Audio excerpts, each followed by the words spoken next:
नमस्कार दोस्तों, मेरे चैनल में आप सबका स्वागत है। आइए सुनते हैं कमलेश्वर जी की लिखी कहानी सीखचे। जिंदगी के दूसरे पहर में यदि सूरज न चमका तो दोपहरी कैसी। बादल आते हैं, फट जाते हैं, परंतु ये भूरे धुंधले बादल तो उसे हटते नजर ही नहीं आते, मगर उसका अपना दूसरा सूरज हो कैसा रहे। इस मोहल्ले में अधिकतर ऐसे लोग रहते हैं जो दिन भर दूसरों का काम काज देखते हैं।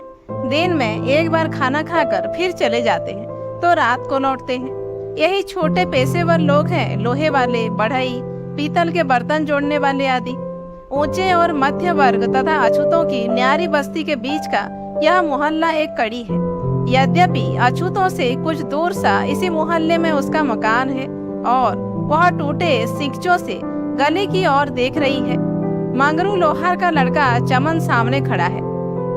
पूरा आदमी है, बदन और आयु दोनों से। बाप तो लोहे और आग का खेल खेलते खेलते जलकर काला पड़ गया है, पर इसके बदन पर चिकनापन है और मांस में चमक। रोज राजा साहब के बाग में जाकर कसरत भी तो करता है। सुबह हाथ में कसरती जवानों की भांति पीतल की बाल्टी और खास तौर से गर्दन और सिर में मिट्टी लपेटे जब आता है तो आंखों में कितना शौर्य, चाल में कितनी मर्दानगी होती है, यह केवल उसी की आंखें परख पाती है, क्योंकि वह अनायास ही उस समय न जाने क्यों गली के छोर की ओर देखने लगती है। वह नहीं चाहती कि उनकी नजरों को कोई और देख सके। यहाँ तक कि चमन भी वह देखती जरूर है, पर उसमें कुछ ऐसा नहीं जिसका कोई मतलब निकाले। वह स्वयं अपने दिल को यही समझाती है कि यह देखना व्यर्थ है और उसका कोई विशेष प्रयोजन भी नहीं। परंतु ऐसा क्यों होता है कि जब चमन के आने का समय होता है तो उसके पैर अनजाने में आकर सिंकचों के पास रुक जाते हैं, नजरें राह पर टिक जाती हैं। हाँ, उसे चमन का बदन देखकर कुछ ईर्ष्या अवश्य होती है। उसके मतवालेपन पर वह कुछ रिश्ती है, पर चमन की इस बेफिक्र चाल को वह गुंडा चाल का ही नाम देती है। यह क्यों? यह नहीं जानती, पर वह देखती है। आदती सी पड़ती जा रही है। वह इसे रोकना चाहती है, पर इसमें बुरा क्या है? दुनिया में सबकी सबको देखते हैं, पर उसमें कुछ बुराई तो नहीं। वह यूं ही देख लेती है। यह कोई ऐसा विषय नहीं जिस पर बहुत सोचा विचारा जाए। अच्छे और बुरे का भेद किए बगैर भी तो बहुत से काम मनुष्य रोज ही किया करता है। वह रोज काम करती है, सुबह से शाम तक। यदि इस समय आकर कुछ देर तक इस गली की चहल पहल देख लेती है तो बुरा क्या है? और फिर इसे बुरा बताया ही किसने? गली में एक आध खोमचे वाले चले जा रहे हैं, टन टन करते रिक्शे वाले भी भाग रहे हैं, और यहाँ इक्का पुराना खच्चर सा, लोहे की पत्तियों की टेढ़ी मेढ़ी छत, टूटे फूटे पटरे और पटी पटाई मैली सी गद्दियाँ, सूखट बूढ़ा हाँकने वाला। पर यह घोड़ा कितना अच्छा है, नया नया सा सफेद। क्या जोड़ा बैठाया है किसी ने? बोरे में मखमल के पैबंद। किसी के खांसने की आवाज आई। उसकी आंखें सामने खड़े चमन पर टिक गई। वही खांसा था। एक क्षण को उसकी दृष्टि चमन से मिली। आज उसकी आंखों में नया रंग उभर रहा था। पिछले दिनों की धूर्तता और पाजीपन उसमें ना था। वह मुस्कुरा भी रहा है। कुछ अपनापन है मुस्कुराहट में, कुछ कुछ जान पहचान की परछाई भी। वह देखती रहे या नहीं, उसने अपनी दृष्टि हटा ही ली। कुछ क्षणों बाद ही फिर उसने देखा। चमन अब भी ताक रहा था, लेकिन उसने नजर हटाते हुए ना देखने का उपक्रम किया। शाम होने को थी, उसे भूख लग रही है। आज दिन भर बिना खाए ही हो गया, क्योंकि वो दुकान यूं ही चले गए। उसका क्या कसूर था? अगर अपनी बास्केट की जेब से 10 रुपए का नोट गिरा आए तो वह क्या करे? खुद तो नोट बन नहीं सकती और उसके पास भी तो 10 रुपए नहीं जो देकर उनका दिल भर दे। गलती अपनी, गुस्सा घरवाली पर। जरा सी मिर्च ज्यादा हो गई, चल दिए। ऐसे में कोई बड़ा बूढ़ा होता तो इंसाफ की कहता, बस जरा सी बात पर बिगड़ जाते हैं। खाना पकाने में देर हो जाए तो जमीन सिर पर। दुकान की चाबी देना भूल जाओ तो वह छिड़कियां और फटकार की तबीयत हरी हो जाए। इतना मिजाज भी किस काम का? घर की परचूनी की दुकान और 4 दाने के दाल के लिए, 2 बूंद तेल के लिए पड़ोस का मुंह देखना पड़ता है। उन्हें मतलब भी क्या? घर न खाया, बाजार में लेकर खा लिया। फिर फिक्र किसकी? उसे तो रेगिस्तानी ऊंट समझ लिया है। क्या कद्र है उसके घर में? यही ना कि दीवारें सहमी सी खड़ी रहती हैं, हटे छितले सांस रोके तार पर चमगादड़ों की भांति लटके रहते हैं। सब सामान स्थिर रहकर उसके महान किंतु व्यर्थ सम्मान की घोषणा मुख शब्दों में करता रहता है।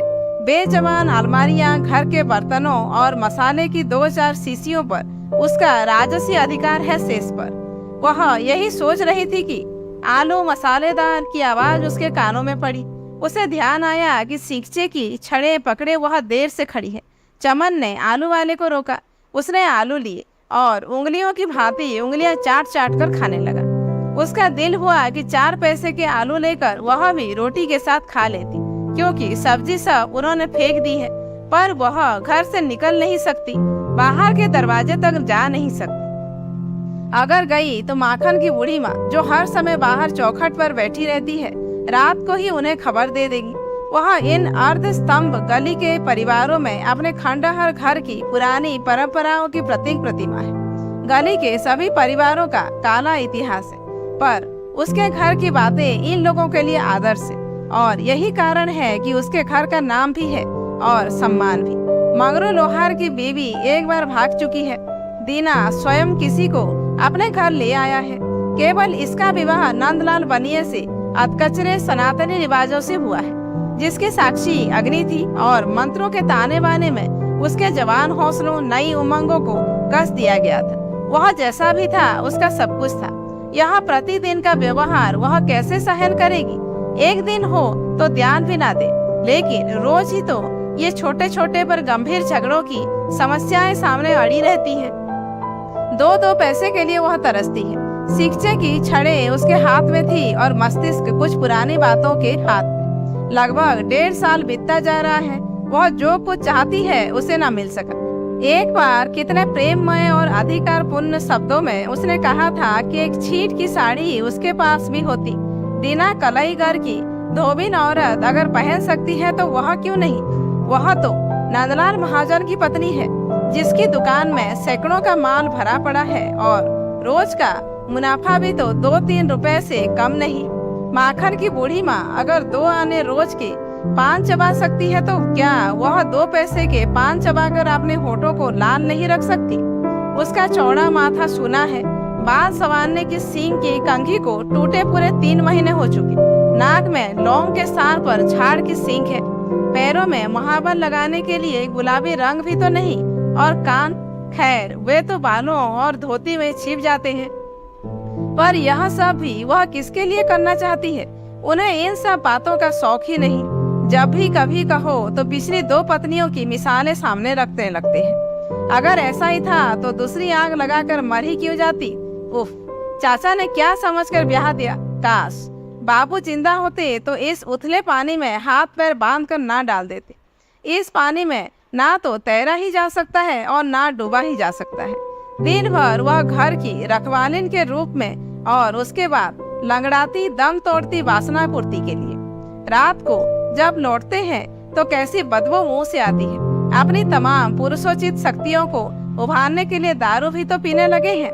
बस एक आदत जो पड़ गई है, उसी के खातिर जवान जिंदगियों से खेल खेला गया है। यह जीवन बेकार है। यह जीना नरक से बदतर है। इन अभावों और यातनाओं के बीच से यदि वह उठ जाए तो कैसा रहे? कितना अच्छा हो। दाता 1 पैसा। बूढ़ी मोहताज को कोई 1 पैसा। एक जर्जर बूढ़ी भिखारिन की आवाज उसके कानों में टकराई। स्थिति का ज्ञान होते ही उसके शरीर में एक बार की भीषण गर्मी सी दौड़ गई। सिकचे की छड़ें कठोर होती गई और उसका उद्भ्रांत मन पसीज कर पसीने के रूप में बाहर निकल पड़ा। एक गहरी सांस छूटकर हवा में मिल गई। ले बूढ़ी पैसा। तभी चमन ने बूढ़ी से कहा, भगवान भला करे बेटा। कहते हुए बूढ़ी ने अपने कांपते गंदे हाथ उसके सामने बढ़ा दिए। एक काम अगर तू करे तो तुझे एक चवन्नी दूं। चमन ने बड़े अंदाज से ऊंचे लहजे में अपनी दरियादिली दिखाते हुए कहा, अरे क्या काम है बेटा जो यह 60 बरस की बुढ़िया तेरी खातिर कर दे? बूढ़ी ने कृतज्ञता दिखाते हुए कहा, यह कि रात में तू चवन्नी की संख्या खाकर लेट जा। चमन ने घूरते हुए कहा, अरे बेटा हम बूढ़ी से मखौल जेनी न जाने कैसे मिलत है। दाता सबे बनाए रखे। कहती हुई बुढ़िया खिसियाई सी चल दी और चमन उसकी झुकी पीठ को देखकर ऊंची हंसी में हंस रहा था। वह कुछ क्षणों को चमन की इस विस्तृत आजाद हंसी में खोसी गई। यह वह जवान हंसी थी जो उसने अपने जीवन में शायद पहली बार सुनी थी। आवाज की यह मधुर तीक्ष्णता जिसमें यौवन के गर्म रक्त की गर्माहट थी, उसके सारे शरीर में एक नशीली गुदगुदी सी पैदा करती चली गई। उसने एक बार नयनों के विस्तार से परे चमन को देखने की कोशिश की और उसने देखा चमन की आंखें भी मिली। एक बार उसका हृदय नवीन आकांक्षाओं से धड़क उठा। चमन उसे देख रहा है और वह आज खड़ी है। वह देख रहा है पर वह खड़ी रहेगी। चमन के विषय में जो बातें उसने सुन रखी है, आज इस समय वह उसे एक बार सहानुभूतिपूर्ण वातावरण में दोबारा दोहरा लेना चाहती है। वह एक मिल में कामदारों का जमादार है, अच्छा कमाता है, अच्छा पहनता खाता है। बाप के लोहे के कारोबार से उसे चिढ़ है। कुछ ही दिनों बाद शायद मिल की ओर से मिलने वाली कोठरी में भी चला जाएगा। गृहस्थी के झंझटों से अभी दूर तो है। कितना बेफिक्र, स्वतंत्र, चमकदार आंखें और साथ ही साथ कितना सहृदय और प्रसन्नचित। क्या वह चमन को कभी और पास से देख सकेगी? यह गली का व्यवधान और सीखचिक। एक बार जोर से उसने छड़ों को झकझोर डाला। कमजोर लकड़ी में फंसी होने के कारण छड़ें खड़खड़ा उठी। एकदम जोर का शोर मच उठा। चमन की आंखें सींचे पर टिक गई और मुंह की आभा के साथ साथ होठों पर मुस्कान नाच उठी। उसने सींचों के इस पार कुछ गहरी सी चीज महसूस की, पर अनजान बनी खड़ी रही। हृदय की सीमित स्थिर झील एक बार की कांप गई। उसके शरीर में नवीन स्फूर्ति आ रही थी और उसका ध्यान पारिवारिक बोझिल विचारों से उन्मुक्त हो यौवन की आशाओं और अरमानों की घाटियों के चढ़ाव उतार पर फिसलने लगा। अगर वह ऐसा करे, इन लोहे की छड़ों को तोड़ सके, अपनी सांसों की गति बदल सके, अपने पिछले पदचिन्हों को मिटाकर नए कदम बढ़ाए, अगर वह जीवन के लक्ष्य तक दूसरी पगडंडी से जाए, दुनिया की गति में थोड़ी सी देर के लिए गतिहीन होकर कुछ क्षण पथ के किनारे खड़े होकर नवीन दिशा की ओर देखे, लेकिन दुनिया क्या कहेगी? यही ना कि वह भटक गई, वह दौड़ में पीछे रह गई। तभी उसका हृदय तिलमिला उठा। बेबसी की सांस गर्म वायु बनकर गले में अटक कर रह गई और पेट में अंगार से दहक उठी। आंखें नम होकर उबली उबली सी हो गई। तभी उसके कानों में करुण रुदन का तीव्र स्वर टकराया। एक बार फिर उसने महसूस किया कि वह सींचे पकड़े खड़ी है। सामने गली है और चमन खड़ा है। रोने की आवाज निरंतर बढ़ती गई और कई स्वर मिलकर उसे तीव्रता प्रदान करते गए। मकानों से और औरतें निकल निकल कर उस ओर चल दी। तभी एक स्त्री ने सूचना दी, हीरालाल काका मर गए। चलो, करनी सुधर गई।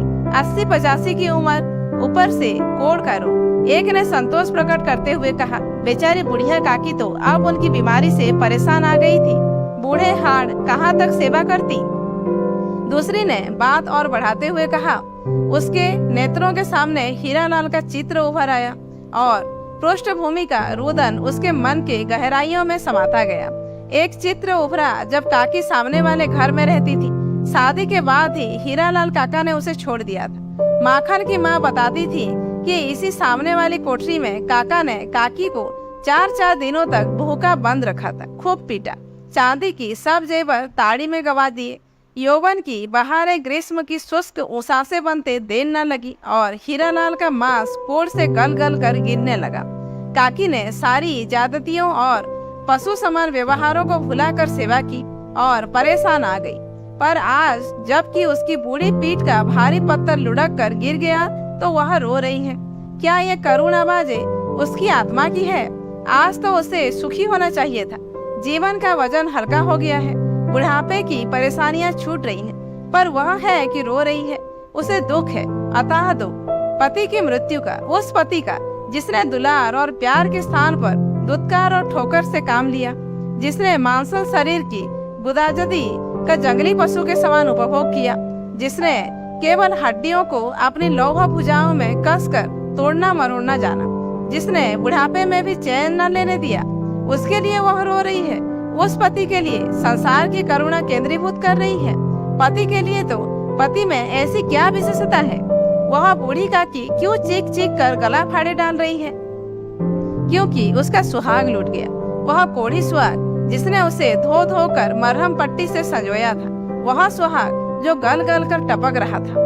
और जब लड़ाई से खबर आई थी कि सोहन गोली लगने पर ही मर गया, तो उसकी जवान पत्नी ने पूरे 3 महीने मातम मनाया था, खाना पीना छोड़ दिया था। रातों सिसकी 3 दिन भर गंगा जमुना बहाई, जबकि पति की आवश्यकता उसे कभी न पड़ी, पर वह रोई, गला फाड़ फाड़ कर रोई, पूरा मातम मनाया। सिर का सिंदूर, हाथों की चूड़ियां और पैरों के बिछुए सभी तो स्वयं छोड़ दिए थे। और तब उसके दिमाग में कुछ विचित्र से प्रश्न किए। उन 7 फेरों में क्या विशेषता है, क्या शक्ति है? पंडित लोग मंत्र पढ़ने के बहाने कुछ जादू टोना तो नहीं करते? यहाँ लगाव कैसे हो जाता है? इन चक्करों में क्या करामात है? बूढ़ी काकी क्यों रो रही है? शोभन की औरत ने क्यों सांसें भरी थी? संभवतः यह कोई ऐसा रहस्य है जिसे स्त्री ऐसी दुखद घटना के बाद ही जान पाती, क्योंकि इसमें गहराई तो अवश्य है। तभी तो बूढ़ी काकी उन समस्त ज्यादतियों को भुलाकर आज ही समझ पाई है। सोहन की पत्नी ने सब सुखों को चखने के बाद भी इस स्वाद के अभाव में गंगा जमुना बहाई थी। तो पति में ऐसी क्या विशेषता है? वह स्त्री के लिए कैसा वरदान है? इस गुत्थी को वह सुलझाना चाहती है। उसकी सांस तेज होती गई, आंखों के सामने काले बादल छाते गए और उसका सूरज छिपता गया, दिशाएं लापता होती गई। कालिक ने चीख चीख कर कहा, वह जैसा भी है तेरा सब कुछ है, कुछ ही नहीं बहुत कुछ है। और डगमगाती परंपराओं, लड़खड़ाती मान्यताओं और कांपते विश्वास के भारी भारी पत्थर उसके रूई से हल्के हृदय पर गिर गिर कर जमते गए। वह इन पिछले कुछ क्षणों को भुला देना चाहती है। यंत्र की भांति वह ठीक पीछे सरकी, आंखें उठी और मुर्दा पुतलियां चमन पर टिक गई। गरम उसास का झोंका प्राणवायु के समान निकलकर हवा में मिल गया। धीरे धीरे उसने टीन की खिड़कियों को बंद कर दिया। चटखनी चढ़ा ही रही थी कि खट से कोई वजनी चीज टीन से टकराकर लड़खड़ाती नीचे गिर पड़ी। उसने एक बार फिर दरवाजा खोला, देखा चमन हाथ में ईंट का टुकड़ा लिए उस ओर फेंकने को ही था कि उसे देखकर ठिठक गया। उसने जोर से खिड़की बंद करके चट से चटकनी चढ़ा दी। गर्दन आप से आप मुड़ गई और मुख पर कुछ सरल घृणा के चिन्ह उभर आए। खट खट खट किसी ने दरवाजा खटखटाया। वह कुछ सोचकर चली ही गई, देखा रामू था। उसने खबर दी, ननकू चाचा ने कहा है कि आज रात को घर नहीं आएंगे। हमसे कहा था कि घर की तरफ जाओ तो कहते जाना। इतना कहकर वह चल दिया। उसने जब प्रश्न किया क्यों, तो उत्तर लापता था। उसके पैर आप से आप जाकर शिक्षकों के पास रुक गए। उन्हें खोला, गली में इक्के थे, रिक्शे थे, खामचे वाले भी थे, पर चमन नहीं था। भावनाओं का उफान शक्ति क्षीण होने के कारण सीमा से सिमट कर रह गया। पलकों में उमस सी भर गई, नजरें झुक गई। एक बार जोर से उसने छड़ों को दबोचा। वे कठोर थी। उसे लगा मानो वे कह रही हूँ, पुरानी और जर्जर होते हुए भी तुमसे अधिक मजबूत हूँ। तुम मुझे तोड़ोगी। आंखों की उमस बढ़ती गई, पेट में गर्म वायु के बवंडर उठे और उसे एक बार की झकझोर गए। उसने शिकचे बंद कर दिए। सामने निर्जीव कपड़े उसकी आज्ञा की प्रतीक्षा कर रहे थे। निष्प्राण बर्तन और मसाले की शीशियां स्तब्ध उसे ताक रही थी। मुंदी अलमारियां शब्दहीन खड़ी थी, जिन पर उसका पूर्ण अधिकार था, पूर्ण आधिपत्य था। पर उसकी नजरें झुकती गई और अधखुली नजरों से उसने देखा कमरे की कालिक बढ़ती जा रही है। हवा बंद हो रही थी। धुएं से भरे भरे धुंधले बादल कमरे में भरते जा रहे थे और कमरे की दीवारें चारों ओर से सीमा को छोटा करती मानो उसकी ओर खिसकती आ रही है। वे भारी भारी चूने और ईंट की दीवारें उसके नन्ही रूई से हल्के हृदय को दबोच कर जकड़ने के लिए। दोस्तों, आज की कहानी यहीं पर समाप्त होती है। कहानी कैसी लगी कमेंट करके जरूर बताइए। अच्छी लगी हो तो एक लाइक कीजिए, जानने वालों को शेयर कीजिए और ऐसे ही वीडियोज आगे देखने के लिए मेरे चैनल को सब्सक्राइब करना मत भूलिए।